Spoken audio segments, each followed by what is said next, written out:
Hello everyone, this is my motor development across the lifespan presentation.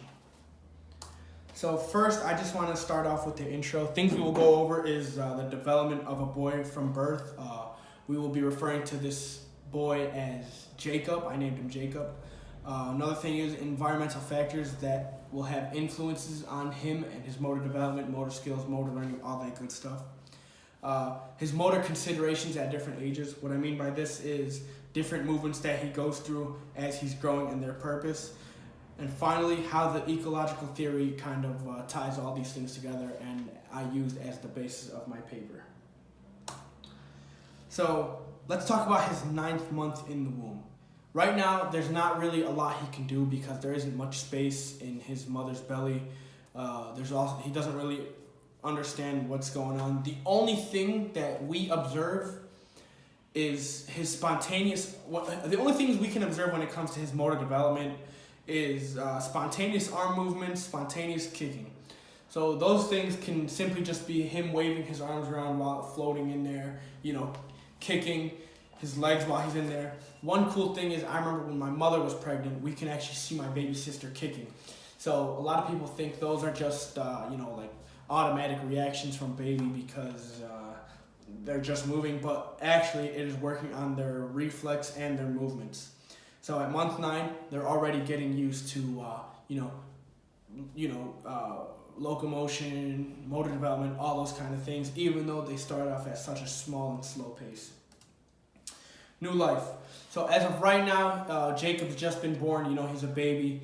Things he's doing are very, very, very simple movements. He's only a few months old. He's doing little head movements, simple things like that. He's rolling, just overall moving without. It looks like he's moving without meaning, I should say. Yeah, it looks like he's moving without meaning, but he's doing head movements.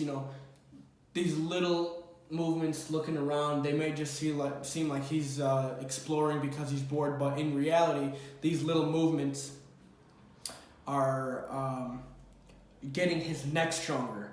And as we grow, we realize that it's very important to be able to look around, because without a strong neck you can't really look around. Without looking around you can't be aware of anything. So Jacob is actually strengthening his movement at his neck. Another thing is rolling. Now rolling, you may just seem like he's trying to play and stuff, but he's actually trying to move or get to a place he needs to be. People think this is just playing or him moving around, squirming, but actually this will develop into him, for example, turning on a turn signal, turning his car, turning to see if there's anything behind him. So right now he is literally building his motor skills and becoming, stronger individual and developing his motor development. Okay. One thing I want to highlight before I move on is the support at this stage. So the support from his parents is very crucial at this stage, because he can't really do much even though he wants to. So if Jacob wants to sit up, I'll put my hand behind him, hold him there. He thinks he's sitting on his own, but my hand is actually the support. As we move forward and as he grows, he won't need that hand back there anymore. So support now is very crucial. Let's go to the 7-month stage. So he is now at 7 months. He is stronger, has more reflexes, and his nervous system is much, much stronger. So he could do things like sitting, crawling. He could do things like sit, crawl, and sort of stand with assistance. Now, without the nervous system, none of this is possible. He's able to sit because of the muscle memory. He's, as I mentioned earlier, my hand was behind him. He's able to sit on his own now simply because things like that. So support is huge. He's able to crawl now. That crawling is making his arms and his legs stronger. And as he grows, he'll need to walk.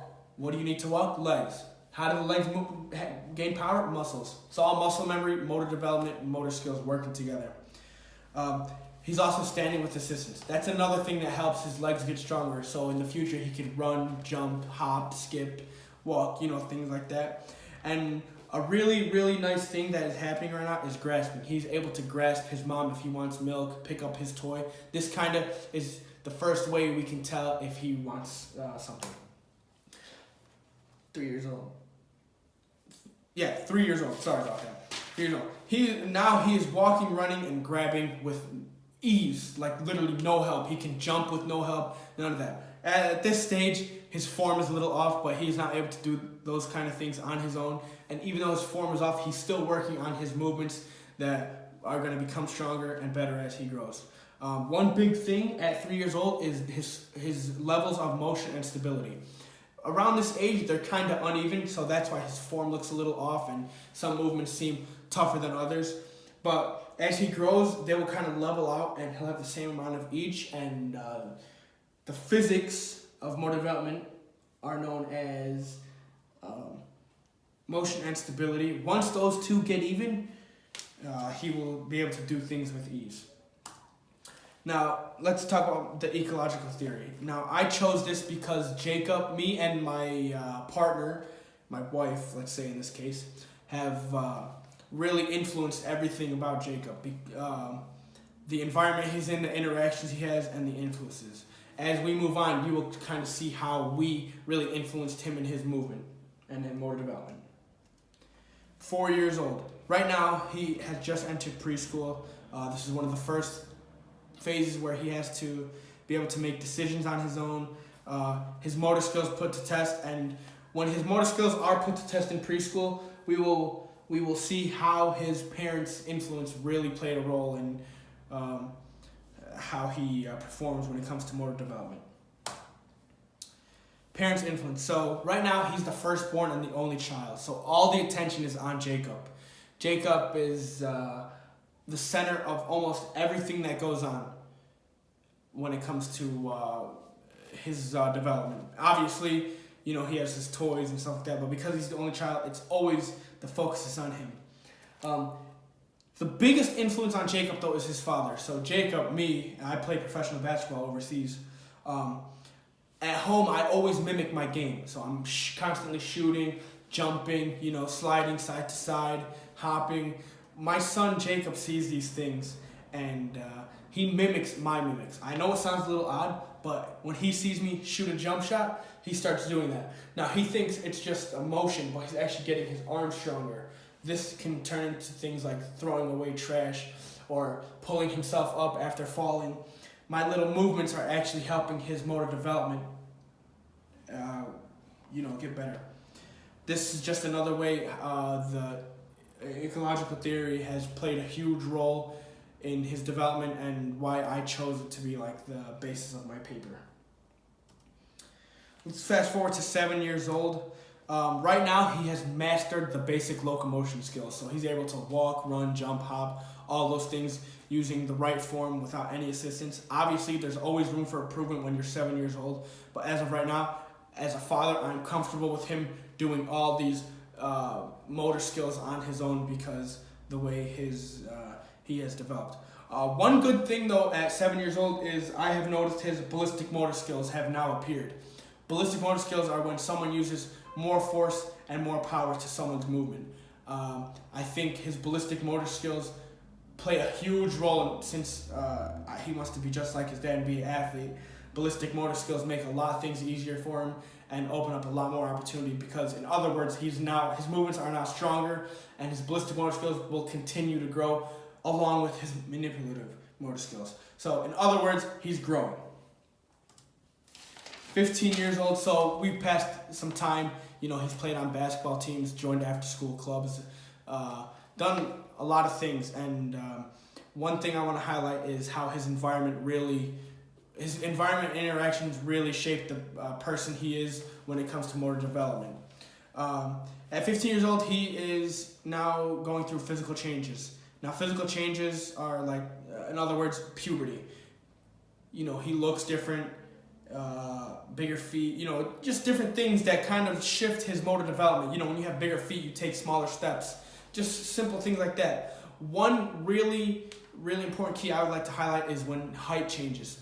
So his height, he's grown a lot. So now he has better opportunity to, grasp higher things. He could still always get lower, but now because he's taller, he has a different eye view. Different pathways to get through and different ways because when you're a bigger individual, you have to make some adjustments. At 15 years old, a really good thing is his strength and his flexibility. Obviously, he's gotten stronger, but his range of motion and flexibility has really improved now that he's stronger and longer. His range of motion is really good. So he's growing. Pre-adulthood. So now he's going to go through some peaks in his development. What I mean by that is he's not quite mastering them, but he is nearing the mastery of those developments. He's going through new environments which are shaping his motor development because of different situations he's put in. Growth is affecting his development. As I mentioned earlier, being taller, you have to kind of navigate differently. And, his muscle memory keeps on improving. So as long as he keeps that muscle memory and keeps growing, he'll be fine. Now, the ending. I know I just talked about not reaching mastery, but I would say he has now reached mastery. What that means is there's little room for improvement. When people hear little room for improvement, they think of something being so bad that it can't be fixed. This is quite the opposite. Little room for improvement is his motor development is at such a high level. It's probably at the best it's ever going to be, and there's not much he can really work on because he's got everything down. Right now, all he has to do moving forward is exercise. Take care of his cardiorespiratory, all those things, cardiovascular endurance, respiratory systems, all that stuff. Eat healthy, exercise, and as he grows, he'll be fine. Thank you for listening, and I really